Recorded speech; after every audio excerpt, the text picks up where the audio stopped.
ایک نہایت منا سا جرثومہ کس قدر خطرناک ثابت ہو رہا ہے کہ اس نے مشرق سے مغرب تک اور شمال سے جنوب تک، غربت کا مارا ملک ہو یا سپر پاور، ہر ملک کے عوام کو خود ساختہ قید میں ڈال دیا۔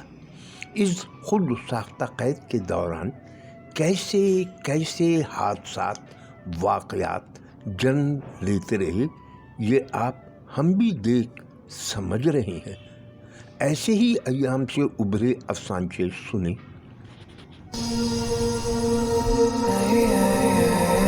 دیندار افسانچے کا عنوان، مصنف سراج فاروقی۔ میری میڈیکل کی دکان۔ میں نے اپنے میڈیکل اسٹور پر احتیاطی تدابیر کو مد نظر رکھتے ہوئے کاؤنٹر اور گاہک کے درمیان حد فاصل کو قائم رکھنے کے لیے رسی باندھ رکھی تھی۔ ایک صاحب آئے، چہرے پہ سفید داڑھی تھی، پیٹ قدرے ابھرا ہوا، سفید کرتا پاجامہ اور سر پر سفید جالی والی ٹوپی۔ انہیں یہ سب دیکھ کر جیسے ان کے جذبہ ایمانیہ کو ٹھیس پہنچی۔ انہوں نے برانگیختہ لہجے میں کہا، یہ سب کیا ہے؟ میں نے عاجزی کا مظاہرہ کیا، وہ کیا ہے نا، کورونا آیا ہوا ہے، اسی لیے احتیاطی تدابیر کیے ہیں۔ وہ اسی انداز تخاطب سے بولے، اللہ پہ بھروسہ نہیں ہے؟ اس رسی پہ بھروسہ رکھنے کا؟ کیا یہ سب مسلمانوں کو تھوڑی ہو رہا ہے؟ اب میری غیرت انسانی کو ٹھیس لگی اور میں نے جھنجلا کر کہا، بھائی، وہ جو پاکستان، افغانستان، ایران اور دوسرے مسلم ممالک میں ہو رہا ہے، وہ کون لوگ ہیں؟ وہ اپنی سفید داڑھی پر لا تعلقی سے ہاتھ پھیرتے ہوئے بولے، وہ سب کافر ہیں۔ خالد بشیر تلگامی کا افسانچہ سنتے ہیں۔ عنوان ہے دوغلا۔ دوست، تم نے یہ کیسا ویڈیو بھیجا ہے؟ دیکھ کر دل دہل گیا۔ لوگ لاک ڈاؤن میں بھوک سے مر رہے ہیں۔ میرے آنسو تھمنے کا نام نہیں لے رہے ہیں۔ اے کاش اس مصیبت کی گھڑی میں ہم بھی کسی غریب کے کام آ سکتے۔ میسج اس نے سینڈ کیا تھا کہ ماں نے دروازے پر آ کر کہا، بیٹا، میں نے کھڑکی سے دیکھا، ایک بھکاری دروازے پہ کھڑا صدا لگا رہا ہے۔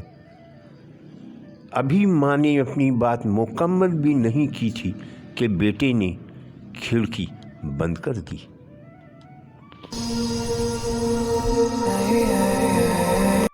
اگلا افسانچہ سنانے کے پہلے بتلانا چاہتا ہوں، آپ جانتے ہی ہیں کہ کہیں ادبی اصناف میں کوئی زیادہ دلچسپی لیتا ہے۔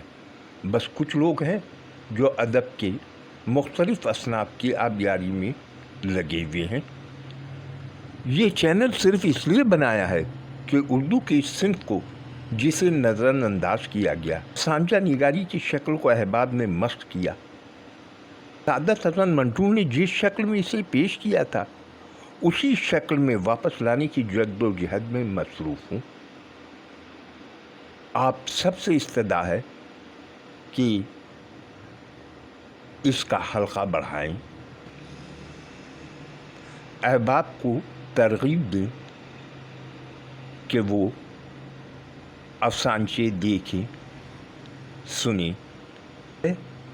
آپ سب کا ساتھ قائم رہے گا۔ اب چلتے ہیں اگلے افسانچے کی طرف۔ جمیل اختر کا افسانچہ سنتے ہیں۔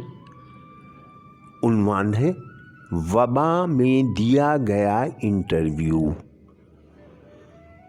ڈاکٹر علی مہدی تہران کے ایک سرکاری اسپتال میں اپنے فرائض سر انجام دے رہے تھے کہ شہر کو وبا نے اپنی لپیٹ میں لے لیا۔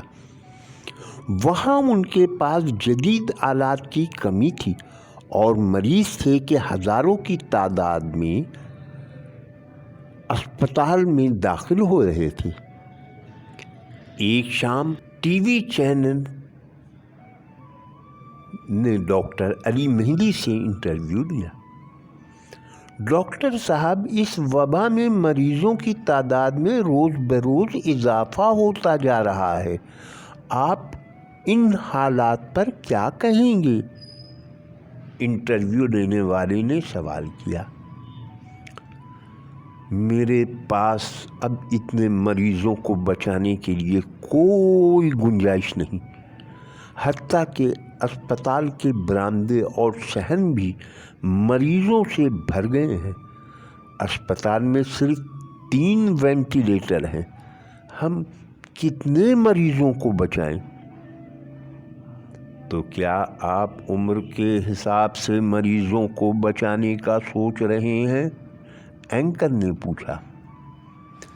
دیکھیں، یہ سوال اسٹوڈیو میں بیٹھ کر پوچھنا بہت آسان ہے، لیکن آپ یقین کریں ایک ڈاکٹر کے لیے یہ بہت مشکل ہوتا ہے۔